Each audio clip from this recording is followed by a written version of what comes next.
Alors moi, depuis que je suis un coaching individuel et aussi collectif, qu'est-ce qui a changé dans ma vie? Alors je fais un peu un retour sur 2 ans de ma vie. Déjà, quand est-ce que j'ai commencé le coaching? Pourquoi? Parce que ça, il y a toujours un élément déclencheur. On ne commence pas un coaching du jour au lendemain.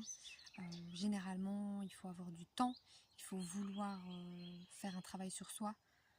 Donc il faut déjà premièrement une prise de conscience. Prise de conscience qu'on a envie d'améliorer des choses, qu'on n'est pas satisfait avec la vie qu'on a. Une première prise de conscience. Et aussi il faut un bon timing, un élément déclencheur en fait. Parce que l'être humain est comme ça. S'il n'y a pas une urgence, en fait, il va vivre au jour le jour. Et s'il n'y a pas une urgence, quelque chose vraiment qui le fait profondément souffrir, ou bien vraiment quelque chose d'urgent à faire, bah, il ne va pas prendre la décision, il ne va pas accepter de sortir de sa zone de confort. Parce que rentrer dans un programme de coaching, c'est sortir de sa zone de confort, c'est commencer à se poser des questions sur soi-même, c'est commencer à faire un travail sur soi-même. Même si moi je ne le vois pas du tout comme un travail, je le vois comme une libération, parce qu'on on change un peu des choses en soi. Mais voilà, en fait c'est un travail parce qu'il faut un peu changer, faire des efforts, entre guillemets, mais c'est vers une libération. Parce que parfois on souffre énormément juste en étant nous-mêmes, parce qu'on on a des schémas répétitifs qui sont nocifs pour nous, nuisibles pour nous et notre entourage. Pensez à, est-ce que vous avez déjà fait du mal à quelqu'un que vous aimez profondément? Oui, qui ne l'a pas fait? Et pourquoi? Parce que c'est inconscient, parce que c'est inscrit dans notre passé, dans nos expériences vécues, etc. Tout est une question de protection en fait. Donc voilà, pour répondre à la question, dans le coaching de vie, sur les 2 dernières années, qu'est-ce que j'ai amélioré? Déjà, j'ai un peu envie de donner un topo où j'étais et où j'en suis aujourd'hui. J'ai commencé il y a environ 2 ans. C'était une période de ma vie, une des pires au monde, quoi. Une des pires au monde. J'étais détruite. En fait, ça ne se voyait pas de l'extérieur, forcément. Je veux dire spécialement, parce que je donne toujours une image bien de moi et j'ai envie d'être là pour les autres, j'ai envie d'être forte, de me montrer forte. Et donc, en fait, il y avait un fossé entre ce que je montrais de moi comme image et qui j'étais profondément en moi, comment je me sentais. Et donc, en fait, à l'intérieur de moi, je me sentais tout simplement détruite. Alors, qu'est-ce qui est arrivé? C'est qu'en gros, en 3 mois de temps, j'ai perdu 3 proches. 3 personnes de ma famille. 3 mois. Personnes qui avaient été là depuis...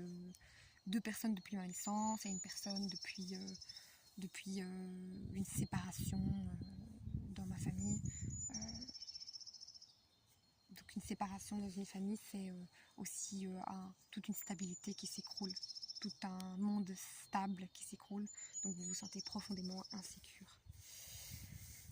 Et donc voilà, j'ai perdu 3 proches en l'espace de 3 mois et en fait je me sentais profondément seule, quoi.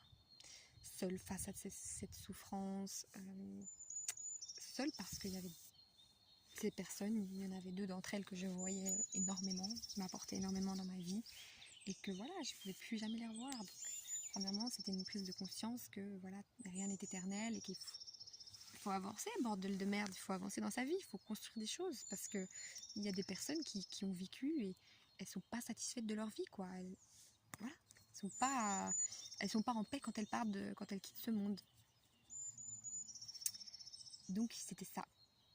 Le timing, donc c'était ça. Hein. Moi, en fait, j'avais plus rien à perdre, on va dire. C'est que j'avais un boulot, j'étais dans une bonne situation, j'ai fait des études, etc.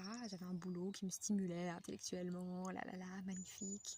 Mais en fait, j'avais énormément de stress. Donc à ça, vous rajoutez des deuils, des décès, où vous ne vous sentez pas soutenu par la société, on vous demande de continuer à travailler.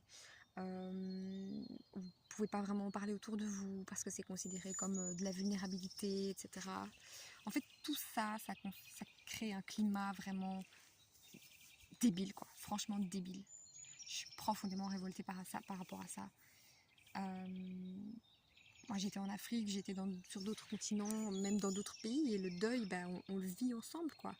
Ici, franchement, vous pouvez à peine en parler autour de vous. Dans le milieu professionnel, il faut faire une séparation avec le monde privé, personnel. Et voilà, on est des êtres humains, on peut pas être schizophrène non plus et avoir deux personnalités qui ne se rejoignent pas.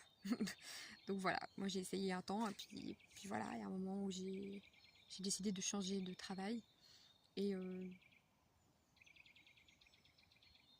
tout ça pour dire que j'étais perdue, quoi. Je savais pas où je voulais aller, j'avais plus d'énergie en fait. J'avais plus d'énergie, c'était parti, quoi. J'avais juste envie de pleurer. Puis il y a un moment où le sommeil n'arrive plus parce que t'es préoccupé et donc voilà, tes besoins primaires en fait sont mis en danger, quoi. Et donc je venais de vivre une rupture amoureuse. J'en ai vécu encore une après. En fait, je me rendais compte que c'était un peu le chaos dans ma vie personnelle. En tout cas, peut-être pas de l'extérieur, mais de l'intérieur, je me sentais chaotique, quoi. Je sentais que c'était chaotique et c'est pas du tout ce que mon âme veut, en fait. Et donc aujourd'hui, ce que je peux dire, c'est qu'est-ce que ça m'a apporté. C'est premièrement la connexion avec moi-même. C'est connexion avec mon intuition, avec mon cœur. Et avoir ce guide intérieur qui est éternel et qui, à présent, m'aide dans toutes mes décisions. C'est l'écoute de soi, c'est la gestion de soi. Je suis maintenant propre entrepreneuse de ma vie, maître de mon destin. Comme disait Nelson Mandela, sois le capitaine de ton navire, le maître de ton destin. Be the captain of your life, be the master of your destiny. Moi, ça m'a toujours vraiment inspiré, cette phrase. Et voilà, c'est comme ça que je le sens aujourd'hui.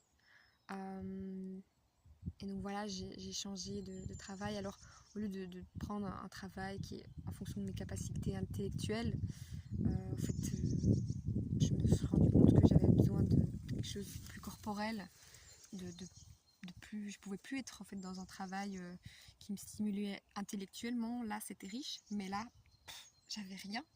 Et dans le ventre, j'avais rien. Dans le cœur, dans le ventre, j'avais rien. Et en fait, moi, je cherchais un bénévolat rémunéré. Parce que j'avais fait du bénévolat en Afrique et en Asie. Et c'est ce que j'avais aimé par-dessus tout. Être en contact avec la nature, les populations locales, sentir que tu as un impact direct sur les gens, que tu rends la vie des gens meilleure, que tu as un retour, tu as de l'amour, tu reçois de l'amour à profusion. C'était ça que je voulais. Je voulais pas recevoir de l'amour de mon ordinateur. Moi, je pouvais pas recevoir de l'amour de l'ordinateur. Et au final, l'être humain, c'est ça qu'il en recherche tout le temps. C'est de l'amour, voilà, c'est de vivre, quoi, c'est de ressentir. C'est pas juste de nourrir son cerveau. Mon cerveau, je l'ai nourri pendant 5 ans d'études, j'ai nourri pendant des années où je lisais, où je m'informais. Il y a un moment où tu as besoin de créer, en fait. Et j'avais besoin de créer. Si tu ne crées pas, ton âme, elle meurt. Tu deviens un légume, tu deviens un robot, quoi. J'avais besoin de créer. Mais je savais pas ce que je voulais créer. Et du coup, Ice Coaching, ça m'a aidé à avoir un fil rouge. Maintenant, j'ai un fil rouge, j'ai une mission long terme, j'ai une vision long terme. Et donc, je sais que tout ce que je fais aujourd'hui, c'est aligné avec ça. J'ai mon objectif long terme et mes objectifs court terme se construisent en fonction de mon objectif long terme. Voilà. Et ça me procure énormément de stabilité, en fait. C'est comme si tu es sur une poutre et que tu avances un pas, un autre pas, mais tu sais pas où tu vas. Si ça tourne un peu à droite, si ça tourne à gauche, tu vas vite être dévié. Alors que si tu sais que tu dois aller tout droit, et c'est ton objectif, si tu vas un peu à gauche, vas un peu à droite, tu gardes les yeux rivés droit devant et tu peux continuer tout droit. La même chose sur un vélo. Essayez, vous allez voir, ça marche. Mais voilà, donc ça c'est au niveau relationnel aussi. Maintenant je suis dans une relation amoureuse qui me rend heureuse. Et ouais, il y a beaucoup de choses en moi qui changent. Je ressens encore de la résistance, des challenges évidemment, mais voilà, c'est beaucoup plus épanouissant en fait. Je vis pas pour l'autre, mais je vis pour moi aussi. Et avant tout, on doit vivre pour soi. Pour être heureux dans une relation, on doit... C'est 1 plus 1 égale 3, quoi. Égale 2, égale 3, c'est égale 3 en fait. C'est créer quelque chose en plus, qui est créer cette magie, cette synergie en fait. Ça, c'est le 3e. Donc voilà, moi maintenant j'ai ma mission de vie. Et donc voilà, je me suis retournée vers mes passions qui sont le chant, la danse. En fait, j'ai plein de talents, j'ai plein de passions en fait qui me font vibrer, qui me donnent de l'énergie, quoi. Et donc j'ai décidé de faire de ça, de créer moi, ma méthode, mon métier en fait, mon métier de rêve que j'ai commencé à créer au Bénin cette année.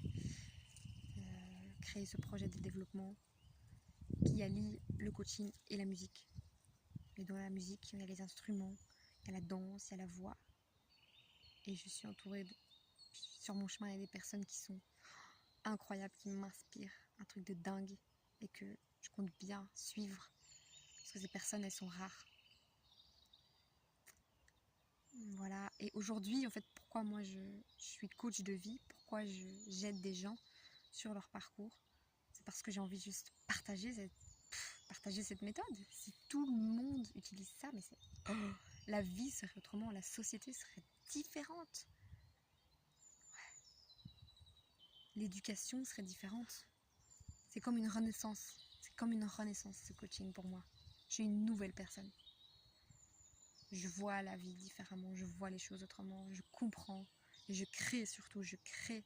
Alors qu'avant, je pouvais passer des années, des heures à lire, écrire, ok, il faut que je fasse ça, là. Comment réussir sa vie? Les habitudes les 7 habitudes des personnes qui réussissent leur vie. J'ai tout lu, hein. Vous me demandez de retenir, je ne sais plus. Et surtout, je n'ai pas mis en pratique. Alors que là, avec ce coaching, très facile, bam bam bam, des outils simples, efficaces, ton intuition, tu y vas quoi, tu crées, mais vas-y, crée quoi. Et arrête de te plaindre, arrête de dire que tu as des problèmes, vas-y, crée et on gère les problèmes sur le chemin. Voilà, c'est ça en quoi ça consiste. Et aujourd'hui, je vais et je veux transmettre la méthode à l'international, dans le monde entier quoi. J'adore voyager et je veux transmettre ça à l'international parce que je veux que tout le monde le sache, c'est tout. Voilà, c'est l'amour pour ça. Donc trouve-toi quelque chose que tu adores et que tu as envie que tout le monde le sache et que tu dises oh, mais c'est une révélation, il faut que les gens sachent ça, et pourquoi je ne l'ai pas su plus tôt? Voilà, c'est ça qu'il faut.